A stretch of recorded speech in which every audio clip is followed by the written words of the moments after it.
Hola mis queridos niños.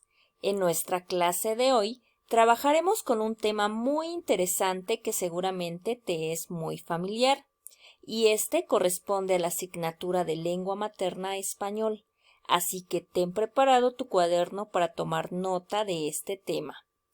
Quizá ya has escuchado hablar de fábulas, leyendas, cuentos, y es que ¿quién no sabe la historia de los tres cerditos? ¿O quién no ha escuchado o leído la historia del zorro y la cigüeña?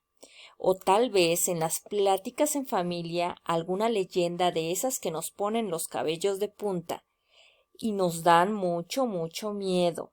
Estoy segura que tú conoces alguno de estos textos, y eso es increíble, porque hoy aprenderemos más sobre estos textos narrativos o también llamados literarios, que estoy segura que ya conoces. Pudiera parecer que son muy similares, pero no es así.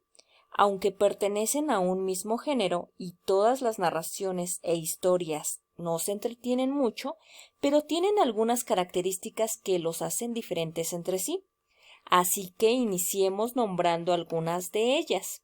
Comencemos a hablar de la fábula. La fábula es una narración imaginaria en la que casi siempre los personajes son animales, aunque no siempre, los cuales poseen o tienen características humanas, es decir, hablan, actúan y viven como los humanos, cuando en la realidad los animalitos no poseen esta característica de comunicarse mediante el habla, ni hacer algunas de las cosas que hacemos nosotros los seres humanos. Por eso se dice que las fábulas parten de hechos imaginarios.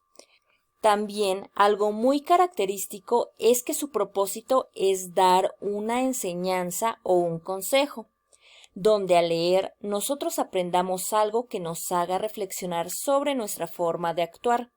A esta enseñanza o frase que también generalmente se encuentra al final se le llama moraleja. Algunos ejemplos de fábulas que estoy segura que ya has leído o escuchado son estos. Por ejemplo, El león y el ratón. ¿O te suena más La liebre y la tortuga? ¿O qué tal El zorro y el cuervo? Yo sé que ya conoces alguno de estos y ahora sabes que se le llaman fábulas. Ahora hablemos de las leyendas, otro tipo de texto literario. Las leyendas son narraciones populares porque plantean una historia basada en un acontecimiento, experiencia o suceso que puede ser real, imaginario o sobrenatural, pero se dice que es característico de un lugar. Por eso es una narración popular, porque cuenta la historia de una comunidad o un estado, y este es transmitido de generación en generación, es decir, de padres a hijos. De esta forma es que quizá algunas de estas leyendas que cuenta tu familia fueron relatadas por sus abuelos, bisabuelos y demás antepasados, y es así como ahora en la actualidad las seguimos transmitiendo. Estos textos, como aquí lo indica, hablan de hechos que pudieron haber sucedido. ¿Quién no ha escuchado estas narraciones que en ocasiones nos causan miedo?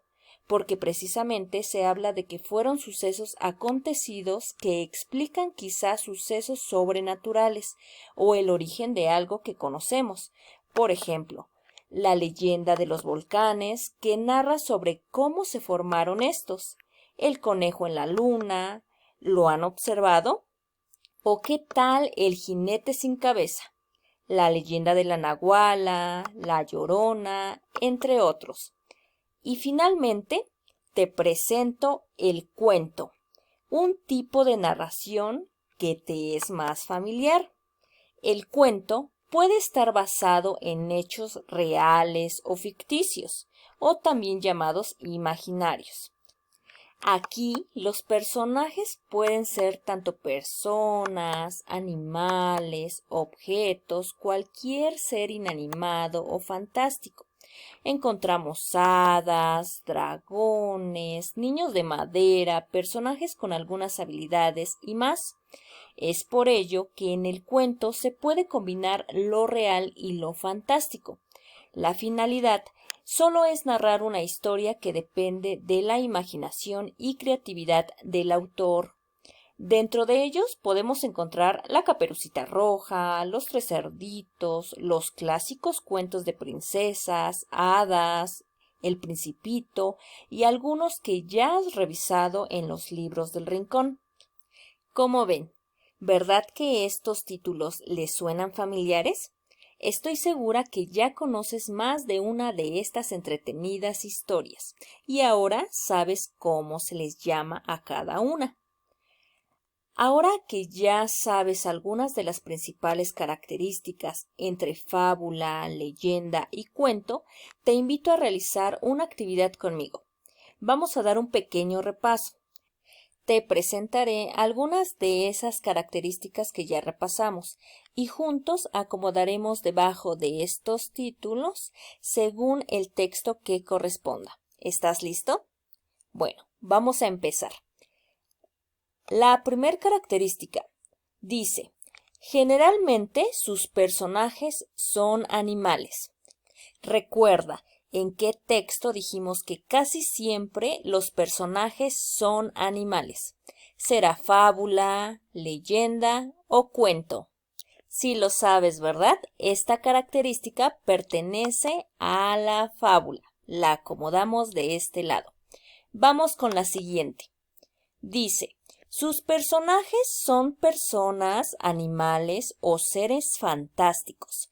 Puede ser de todo. Mira, obsérvalo. ¿A cuál creen que corresponda? ¿Fábula, leyenda o cuento? Muy bien, al cuento, ¿verdad? Vamos con la que sigue. Dice, narración popular puede ser real, de un suceso imaginario o sobrenatural. ¿Cuál tenemos? A la leyenda. Seguimos.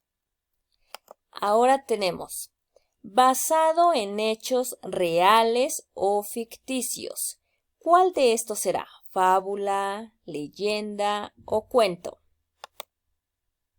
Muy bien, cuento. La que sigue. Moraleja. ¿Cuál de estos textos posee una enseñanza o también llamada moraleja? Muy fácil, ¿verdad? A la fábula. El que sigue dice, transmitida de generación en generación. Recuérdalo, de padres a hijos. Tenemos una característica que pertenece a la leyenda. Ahora vamos con este ejemplo. El zorro y la cigüeña. Este ejemplo, ¿a cuál corresponde? ¿A una fábula, a una leyenda o a un cuento? Perfecto. A una fábula, los personajes son animales. El que sigue. Un clásico. Ricitos de oro y los tres osos. ¿Cuál será? Este lo conoces. Corresponde a un cuento. Y finalmente, nuestro ejemplo de leyenda, el conejo en la luna. Como ven, fue muy fácil, ¿verdad? Pues muy bien, excelente. Ya hemos practicado un poco más para distinguir algunas de las características que diferencian a estos textos narrativos. Te invito a seguir con tus actividades ahora que ya conoces más de este tema. Nos escuchamos para la próxima, mis niños. No olviden que los extraño mucho y quiero aún más. Adiós.